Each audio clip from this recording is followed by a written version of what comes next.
I wanted to make a video for you guys about Webassign because I know that, well, first and foremost, some of you guys have never been logged on to Webassign, which is really, really bad because I need you guys to get these assignments done. There's a reason why I'm having you guys do it on here. Like I said, it really is going to help you guys get instantaneous feedback, and then we can focus on just like answering the questions that you guys are stuck on during class time instead of me like working out all of these problems. So where like some people will get it or some people won't, but like we can really start to like narrow down like, miss, I was really stuck on this, so let's work on those. So I do want to apologize for my voice and for all of the coughing. I am still sick, so I'm not sure if I'm gonna make it in to work tomorrow actually, so I will let you guys know if I don't. But anywho, so first and foremost, this is the home page. So this is what you guys will see whenever you log in. Here is all of your assignments, so current assignments and then past assignments. So your current assignment is the chapter 4 aqueous reactions review. That one is due on January 19th, which is next Monday, which is also a holiday, just FYI. And it's due at 11:59 p.m. So that means that at 11:59 p.m., if you're done or if you're not done, it is going to close on you. It also shows you all of your past assignments. So if you have not yet completed all 8 of those assignments, you need to make sure that you do that as soon as possible. If they're not open, you just need to let me know and I'll make sure that I open them for you. Communication, this is where you would find like any discussion questions or emails that I may send you guys. Here are all of your grades, announcements, and then a calendar, and then which class it is, and a picture of what the book should look like. So you'll find the same thing up here. These are all the same tabs. I wanted to show you guys what the calendar looks like so that you kind of have an idea of what's coming up. So for example, here on the 19th, it shows you what is due. And so it'll show you for like every assignment pretty much what's on there already. There's also communication, which again is basically like your inbox and any sent mail, and here's your class forums. I'd rather you guys email me like to my LUSD account or to the Miss Baeza science@gmail account. Try to use this one only for like specific questions that you have, like, Miss, I'm really confused with this, and I'll make sure that I do that. Sorry. Here are all of your grades. Okay, and it'll show you all of your raw scores. So obviously this is like this is what our, like, as a faculty or a teacher, I can look at. So if you notice, it says student view, and I can close this and it'll show me the regular teacher view. You guys will see like all of your assignments and the grades. So I don't have any grades because I haven't taken these assignments. I haven't completed them. And then your My Assignments. Okay, it shows you all of your past assignments, all of your assignments. Here are the current assignments, so you should only have one at a time.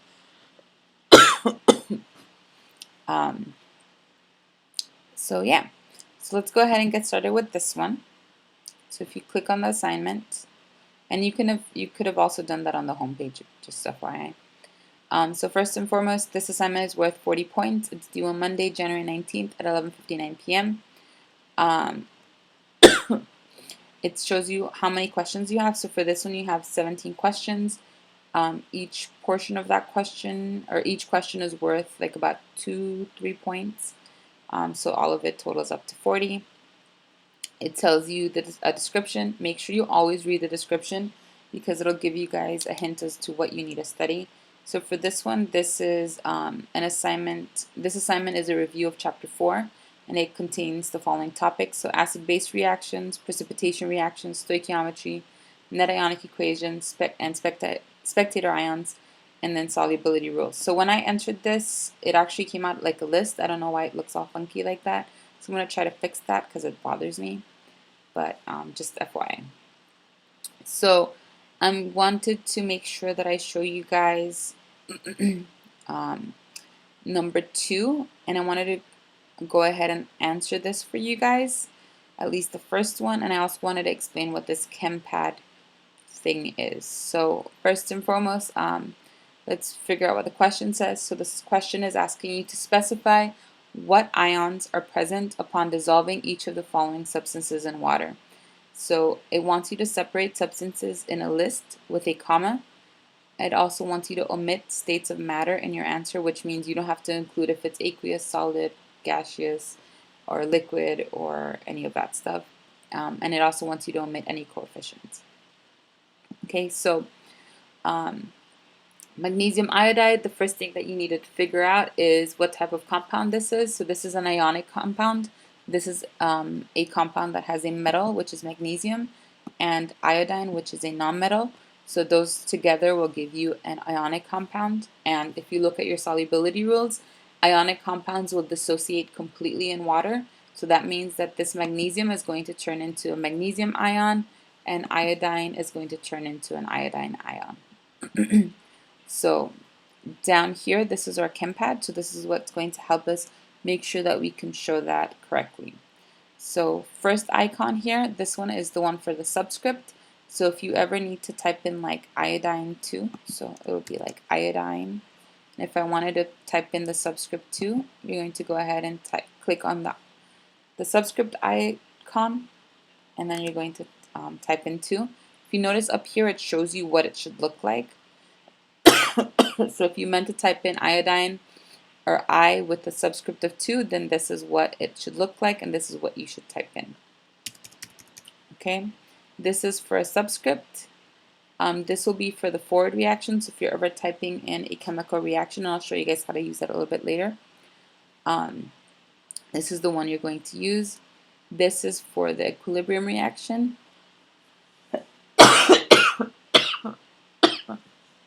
Sorry.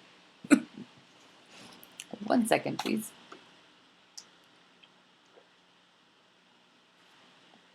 Ooh. So that's the equilibrium reaction. And so this one you won't be using right now as much, but you will be using them later on. This is the for the reverse reaction. And again, we'll get back to that. If you need any Greek symbols, so like delta, when we start getting into like the thermodynamics and stuff, then you can go ahead and use any of these as well. But for now, you don't need them.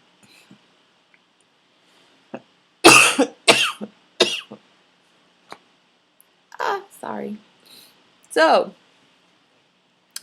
again, magnesium iodide is going to dissociate completely, which means that I'm going to have a magnesium ion. So to figure out its oxidation number, there's 2 ways you can do that. You can figure out what the oxidation number of magnesium is by looking at your periodic table. So you'll see that magnesium is in the second column. So therefore, it's going to want to lose 2 electrons. So the oxidation number is written as a superscript. So I'm going to click on the superscript icon. I'm going to type in 2 plus, and then that's going to be my magnesium ion. Another way for you to figure it out, other than just looking at the periodic table, is to look at the element or atom that's next to it, and then just do reverse crisscross. So because there's a 2 here, that means that this magnesium had to have an oxidation number of 2 so that it can balance itself out. So you figure out how you want to do that. So that's my magnesium ion, and then for iodine, I can do the same thing. I can look at the periodic table, and it's in the 7th column or 7A column, and it's also a nonmetal, and it wants to basically gain an electron, so it's going to become iodine negative or 1 negative. Now, if you notice, this isn't what I wanted to type in. I wanted this to be an oxidation number. So an oxidation number is always written as a superscript. This would be like I minus, okay, like subtracting. That's not what I want to show. I want to show I with a charge of negative. So I'm going to click on my superscript button again, and then type in negative, and then that should be your 2. Those should be your 2 answers for this. All right. Now, the rest of it, you kind of have to do on your own. I'm also going to show you guys how to, really quickly, I don't remember if I did this already, but I wanted to show you guys how to, if you wanted to write down NO3, which is nitrate, with the subscript. So the way you would type that in would be NO. Now if I just type in the 3, it's not going to give me this subscript right here, which I want. Okay, and again, this is just to show you how to enter the subscript. So what you would do is you would click on the subscript icon and then click 3, and then that gives you nitrate.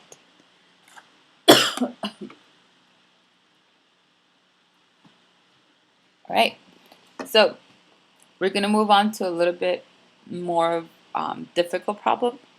So I'm going to go to number 7.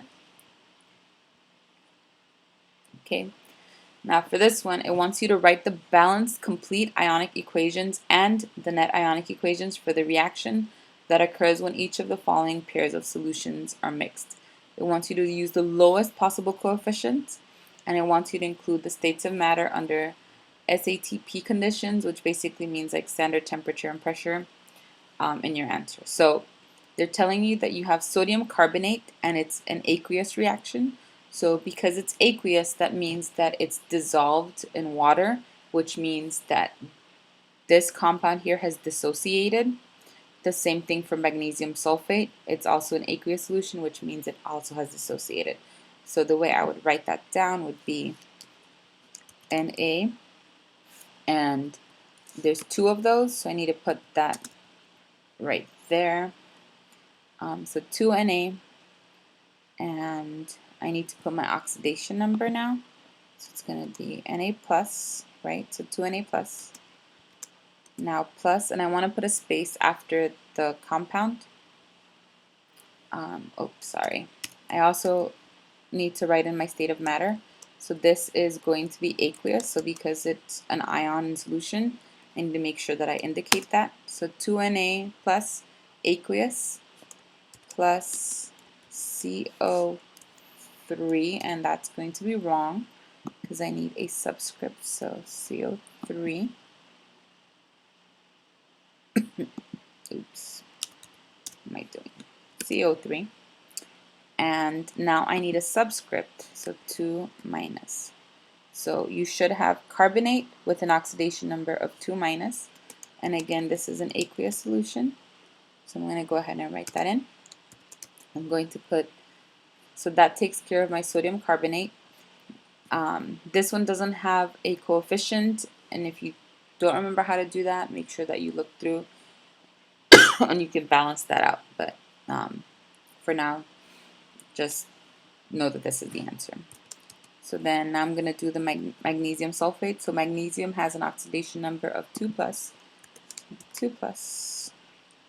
and then space aqueous plus SO subscript 4 for my sulfate, and then I need an oxidation number of 2 minus, and then I'm going to put aqueous.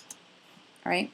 Now, because this is a chemical reaction, these 2 ions, or these 2 pairs of ions, are going to react with each other.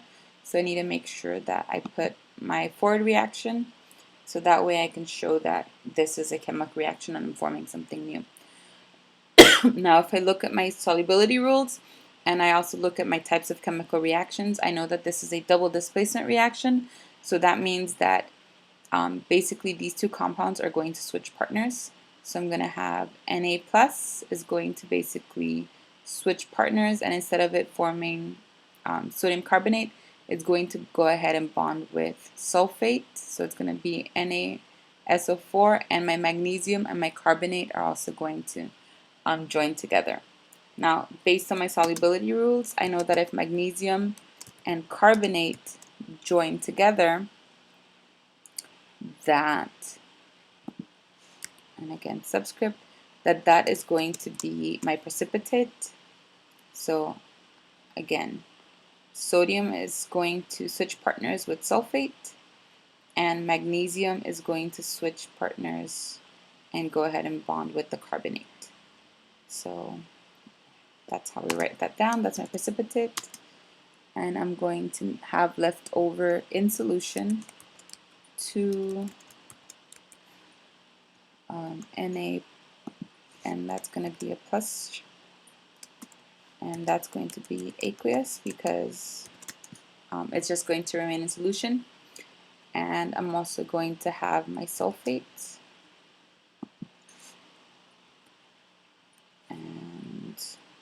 need a superscript to minus, and that's also going to be aqueous.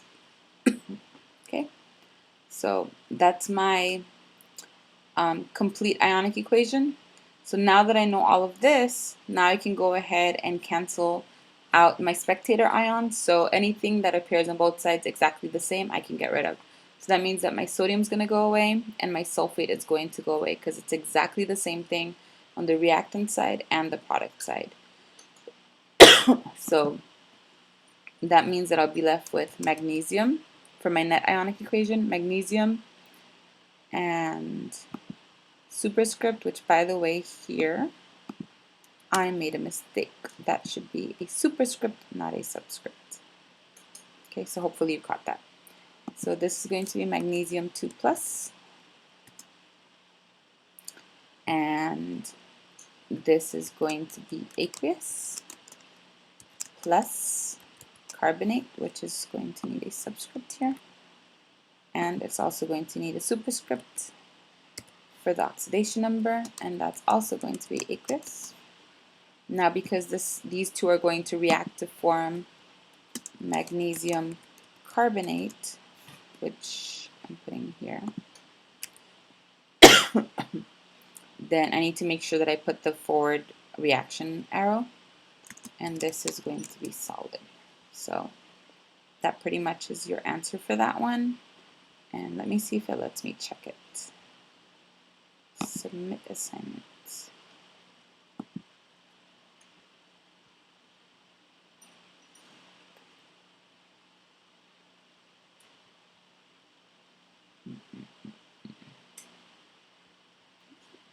Why are you not going up?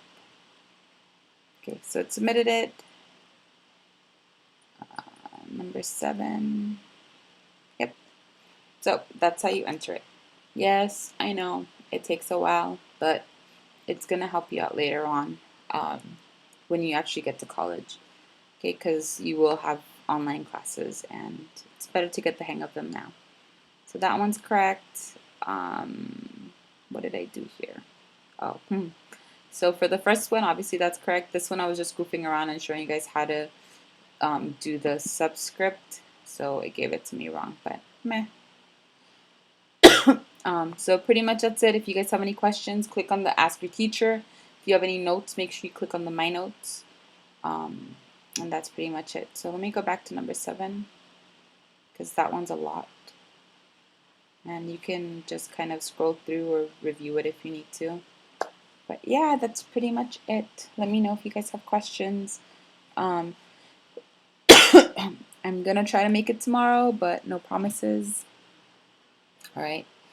So have a good night. I'm so happy you guys are all back, and I hope that you guys are ready for an awesome new year. If for any reason I'm not there tomorrow, your lab will be on Thursday rather than on Wednesday. Okay, so that means that you need to make sure that you get your lab reports done and type them up by the end of tomorrow, which is Tuesday. That way I can review them. Okay?